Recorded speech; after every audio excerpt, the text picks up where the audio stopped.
Well, good afternoon, dear Kaya, Madam Secretary General, Excellencies, ladies and gentlemen. It is a great pleasure to welcome you back to Brussels. Let me start by congratulating Belén Martínez to her appointment as Secretary General of the European External Action Service. I wish you all the best in your new capacity. Dear ambassadors, the occasion today is dedicated to you, to say thank you for your work as representatives of the European Union, to say thank you for your analysis, your contributions and your creative diplomacy, and to say thank you to all colleagues in the delegations who support you on those endeavours. My thoughts are especially with all those who are on difficult missions for the European Union. In places far away, of volatility, under great pressure, who steer European Union diplomacy through these challenges.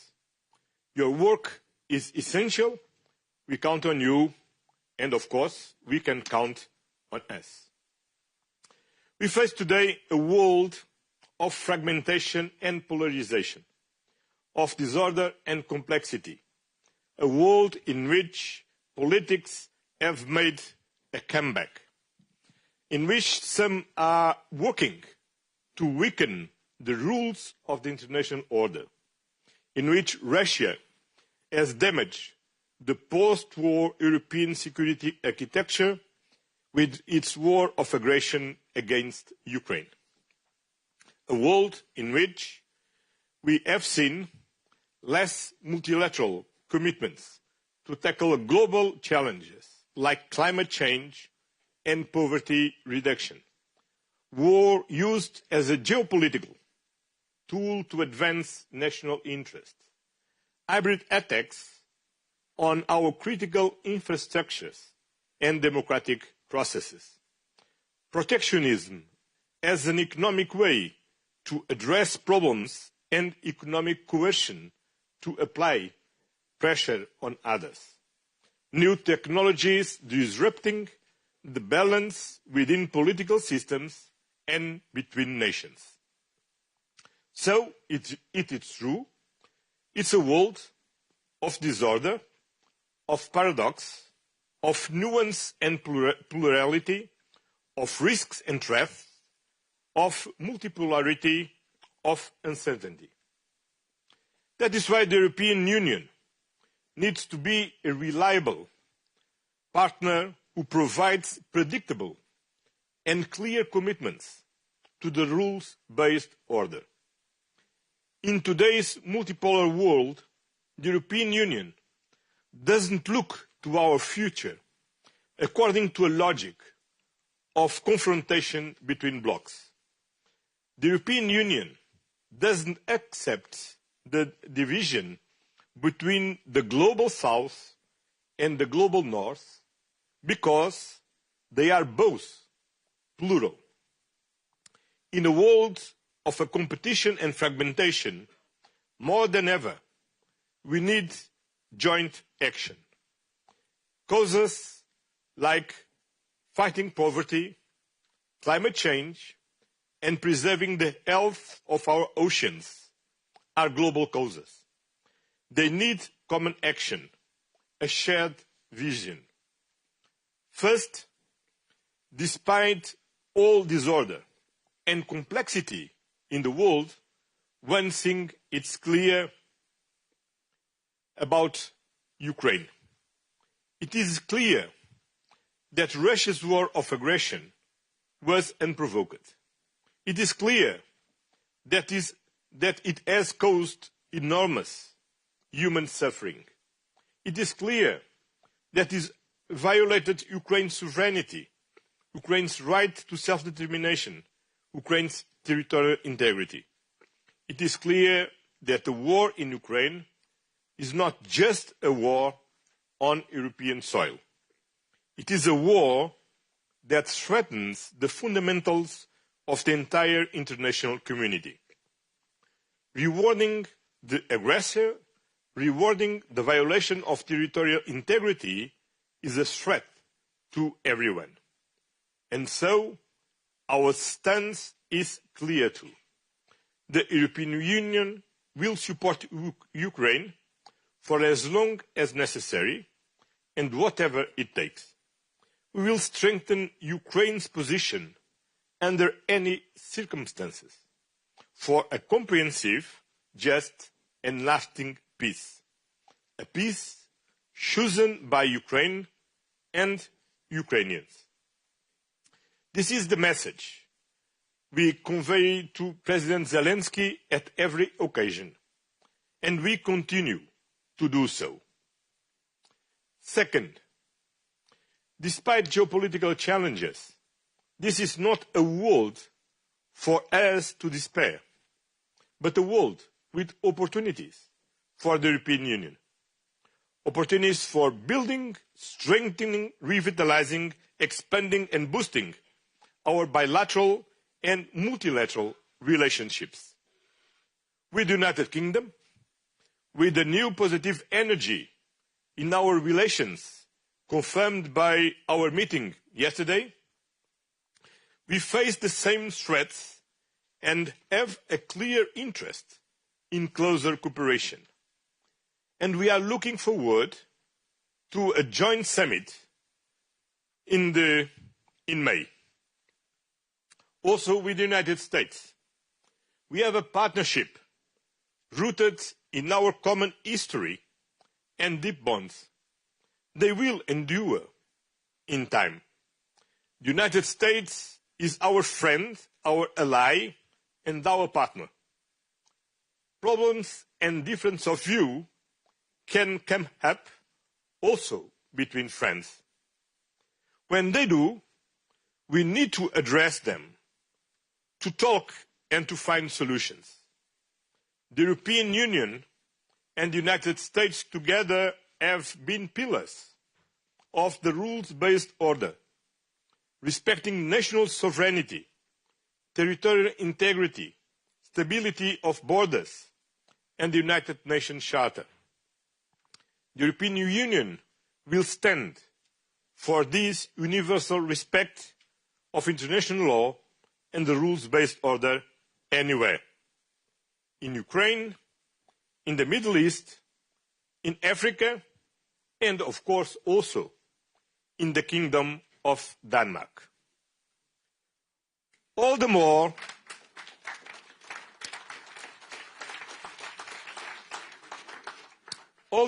obviously, if the territorial integrity of a member state of the European Union is questioned. The message on this I got from the all 27 member states around the table at yesterday's leaders' retreat was loud and clear. The world needs European engagement. Europe needs to bring its global partners closer. Over these 2 months in office, I have been in close contact with leaders from across the world. More than 30 meetings and calls to improve our engagement and protect our interests.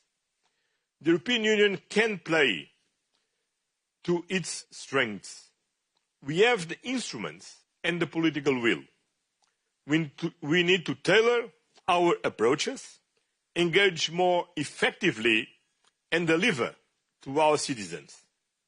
Foreign policy is also a tool to improve their lives, strengthening our common interest, mutual prosperity, and shared priorities, like climate action, sustainable development, poverty and disease reduction, the global debt, the reform of global financial institutions. That is why the summit this year are so important. With South Africa, with Central Asia, with Brazil, with the United States, with the United Kingdom, and with Japan only in the first semester. And we are also working on possible summits ahead, namely with African Union and with the community of Latin American and Caribbean states. Third, it is also clear that enlargement is the best geostrategic investment in our peace, security, and stability that we can all make. With Ukraine, Moldova, and the 6 Western Balkan countries, because their future lies within the European Union. This proves the European Union is attractive and powerful. We now have a new momentum for enlargement, and let's create the necessary conditions on all sides to take advantage of it. Fourth, despite disorder and complexity, we also have a clear way forward to renew the European Union as a project of peace. Today, the Europe of defense needs to be an integral part of our peace project. To protect our democracies, our citizens, our borders, we need to assume greater responsibility for our own defense to guarantee a lasting peace in Europe. As Robert Schuman declared 75 years ago, world peace cannot be safeguarded without the making of creative efforts proportionate to the dangers which threaten it. Yesterday's informal leaders' meeting was precisely about that. We are not discussing the if anymore. We are discussing the what and the how. What joint capabilities to develop most urgently, how to fund them, how to strengthen our most important partnerships. We have already done a lot over the last decade. Our defense spending increased by 30% between 2021 and 2024. Today, on average, the 23 member states that are also NATO allies are spending about 2% of GDP for defense investment. Of course, we must continue in the same direction in the most balanced way among the different member states. We need to mobilize more private and public investments. And yesterday, we discussed different options. The European Investment Bank's expanding activities, defense as an important topic for the next European Union budget cycle, possibilities under the current MFF, as well as various other options. We will continue our work to see how best to move forward. Building the Europe of defense is crucial for the European Union, a key response to a more volatile and unpredictable world. The European Union is a stable international actor, reliable, credible, predictable, and we have a clear sense of purpose and a clear way forward. More united, more engaged. And despite all disorder and complexity in the world, despite some pessimism and our tendencies sometimes to self-doubt, with unity we can succeed. The European Union is a strong economic power and a powerful trade actor. One of the 3 biggest markets in the world, the biggest source of investments and the top global destination for investments, the world leader in renewable energy and the green transformation, the top donors of development aid, and our social model protects citizens, business, and our resilience in a unique European way. Yes, there are important challenges to our competitiveness, but Europe is home to world-class research and industry and high-skilled workers. Enrico Letta's and Mario Draghi's reports, as well as the recent competitiveness compass presented by the European Commission last week, paved the way forward. Today, we have a new energy across the Union, focused on competitiveness and security.